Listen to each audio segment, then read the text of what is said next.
Hello everyone.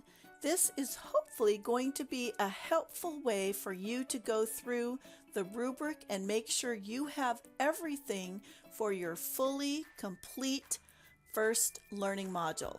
That way you will be able to use this as a model and a template for every learning module after.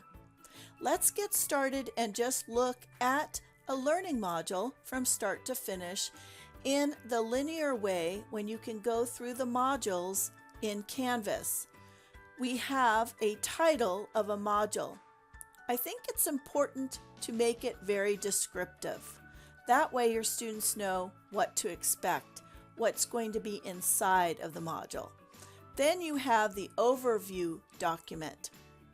This is very important for students to see what is to be expected of them and how they're going to achieve those student learning outcomes. Also, it's important to have a little bit of a brief overview statement above. You are welcome to use some of the graphics that I have in the Commons, or you can use your own.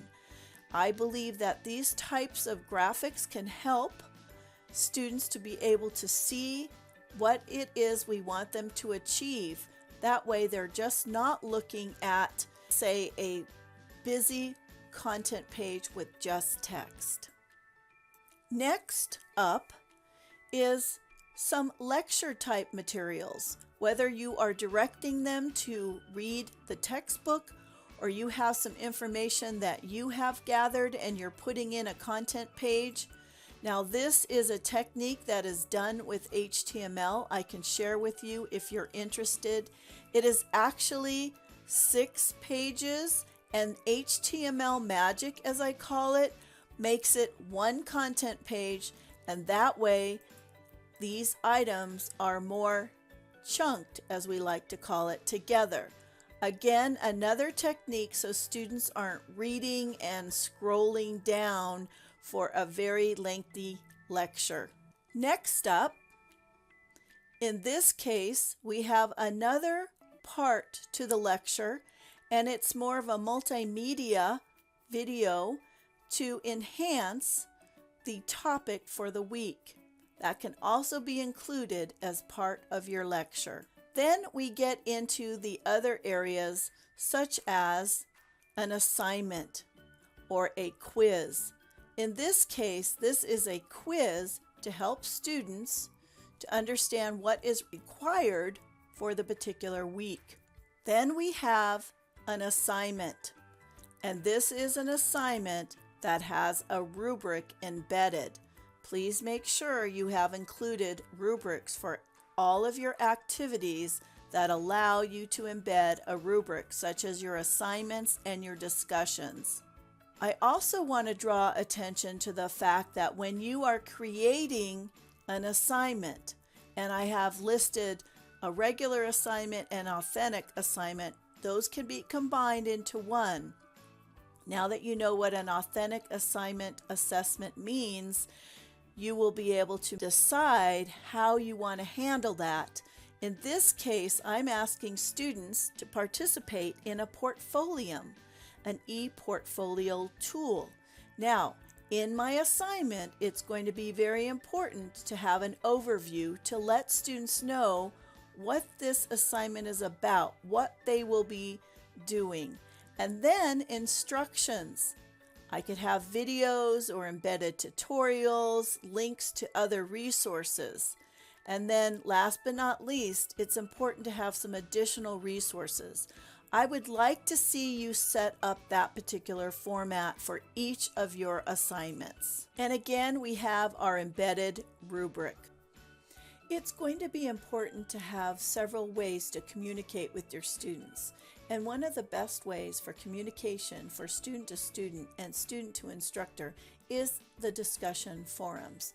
I would like to see a very robust discussion forum besides your intro, so every learning module from here on out should have a provocative, intriguing discussion forum to keep the online community together. It'll be important whether it's at the beginning of each module for a previous anonymous survey, or perhaps you sprinkle or add this in from time to time. It's important to get some anonymous feedback from your students.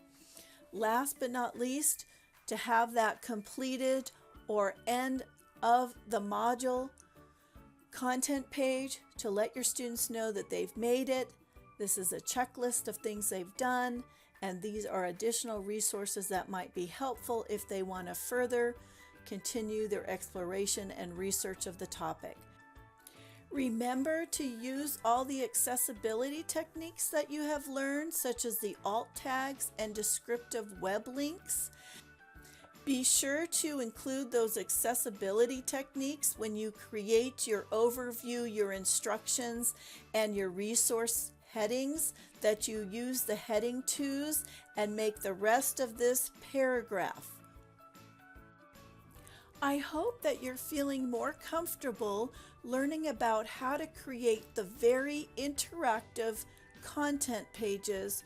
For example, if you were going to want to interact and provide a link to a different area in your class, remember you have the panel on the right hand side to bring in images, to integrate files, but also to link to other areas in your course. This helps to make these content pages not only attractive with links, but very interactive. You can also use some of these text headers. You can add them because sometimes it's nice to be able to break up the learning module, especially if you have multiple items and activities listed. Consider your students with a variety of learning style preferences, and you can't go wrong. I hope this has helped you to determine all the ingredients for a full, robust learning module. Thank you.